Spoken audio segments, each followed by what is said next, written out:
সমাবেশ করতে শুরু করেছিল এবং তারা এক পর্যায়ে তাদের যেই জঙ্গি নেতা চিন্ময় কিষ্ম দাস তাকে গ্রেফতার করার পর তারা আমাদের প্রিয় ভাই দেশপ্রেমিক সাইফুল ইসলামকে হত্যাকাণ্ড করার মাধ্যমে একথা তারা দিবালোচনে আমাদের সামনে পরিষ্কার করে দিয়েছে। তারা এদেশে কি পরিমাণে জঙ্গি তৎপরতা চালাচ্ছে, কি পরিমাণ অশান্তি এবং সাম্প্রদায়িক দাঙ্গা তারা তৈরি করার জন্য অপচেষ্টা করছে, সেটা আমাদের সামনে এবং এদেশের 16 কোটি জনগণের সামনে দিবালোচনায় পরিষ্কার হয়ে গিয়েছে।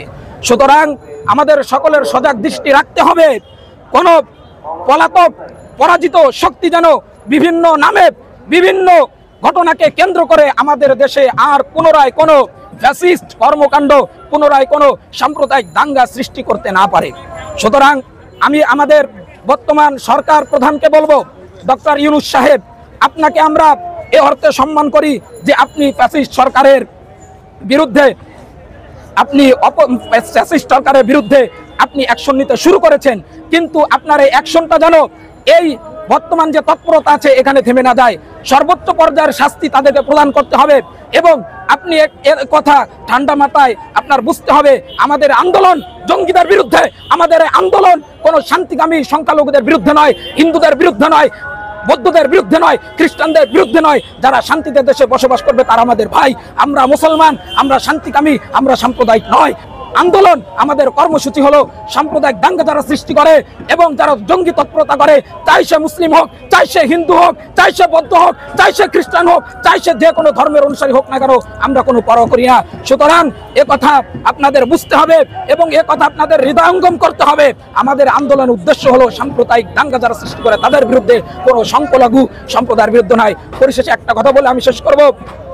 বর্তমানে আমরা দেখতে পাচ্ছি ভারতের রিপাবলিক বাংলা নামক যে মিথ্যা সংবাদ মাধ্যম একের পর এক আমার দেশের সার্বভৌমত্ব নিয়ে অপপ্রচার করছে। তারা যদি এখনো নিবৃত্ত না হয় তাহলে বাংলার জনগণ তাদের বিরুদ্ধে কর্মসূচি এবং অ্যাকশন নিতে দ্বিধাবোধ করবে না ইনশাআল্লাহ। এখানে আমি আমার বক্তব্য শেষ করছি। আসসালামু আলাইকুম ওয়া রাহমাতুল্লাহ। আচ্ছা, আরেকটা বিষয় হচ্ছে যে ভারতের মধ্যে বাবরি মসজিদে যারা আপনার রাম মন্দির করেছে, এরপরে মুসলমান আপনার বিভিন্ন বাসায় গিয়ে বাড়িতে গিয়ে মেয়েদেরকে ধর্ষণ করেছে, এরপরে বৃদ্ধদেরকে হত্যা করেছে, ছোট বাচ্চাদেরকে গুলি করে মেরেছে, গলা চিপে মেরেছে, এই সম্পর্কে আপনার কি কথা? শোনেন, একটা জিনিস বুঝতে হবে যে যারা বাবরি মসজিদ হামলা করেছে প্রত্যেক মুসলিম সম্প্রদায়ের বাড়ি বাড়ি গিয়ে তাদের ধন সম্পদ লুণ্ঠন করেছে, তাদের তাদের ধন সম্পদ লুট করেছে, তারা কখনো প্রকৃতপক্ষে হিন্দু সম্প্রদায় লোক হতে পারে না তাদের দাবি অনুযায়ী। কারণ হিন্দু সম্প্রদায় লোক তাদের অনেকে দাবি করে তারা নাকি অনেক সম্প্রীতি বজায় রেখে ভারতে চলে। তারা যদি এই দাবি তো সত্য হয়ে থাকে তাহলে কেন আমার বাবরি মসজিদকে শহীদ করা হয়েছে, সেখানে রাম মন্দির তৈরি করা হয়েছে, কেন বর্তমানে উত্তরপ্রদেশে একটা মসজিদকে নিয়ে উত্তরপ্রদেশের যিনি মুখ্যমন্ত্রী আছে সে ব্যক্তি কেন এখনো সেই মসজিদকে কেন্দ্র করে এখনো সাম্প্রদায়িক দাঙ্গা উত্তরপ্রদেশে বাঁধিয়ে রেখেছে? আপনারা একটা জিনিস লক্ষ্য করুন, আমাদের সোহরাওয়ার্দী উদ্যানের পাশে এই দেশের হিন্দুদের সবথেকে বড় ধর্মীয় স্থাপনা আপনার কি রয়েছে, তাদের যেই স্থাপনাটা রয়েছে অর্থাৎ ওটাকে না আপনার ওদের সবথেকে বড় মন্দিরটা হলো আপনার যাই হোক, আর সব থেকে বড় যে মন্দিরটা রয়েছে আমাদের সোহরাওয়ার্দী উদ্যানের পাশে রয়েছে। আপনারা দেখেছেন বিগত কয়েকদিন আগে আমাদের কিন্তু লক্ষ লক্ষ জনতার একটি সমাবেশ হয়েছে সোহরাওয়ার্দী উদ্যানে। যদি আমরা সাম্প্রদায়িক দাঙ্গা সৃষ্টি করতাম তাহলে সোহরাওয়ার্দী উদ্যানের পাশে তাদের যে মন্দিরটা রয়েছে ওটা অক্ষত থাকতো না। কিন্তু ভারতে আমরা দেখতে পাই অনেক উগ্র হিন্দুত্ববাদী লোক যেখানে মসজিদ পায়, নিরীহ মুসলমানকে একাকিত্ব পায়, তারা সেখানে তাদের উপর হামলা করে। এর দ্বারা প্রমাণিত হয় যে সকল ভারতে হিন্দু রয়েছে হিন্দু নামে সাম্প্রদায়িক দাঙ্গা সৃষ্টি করে।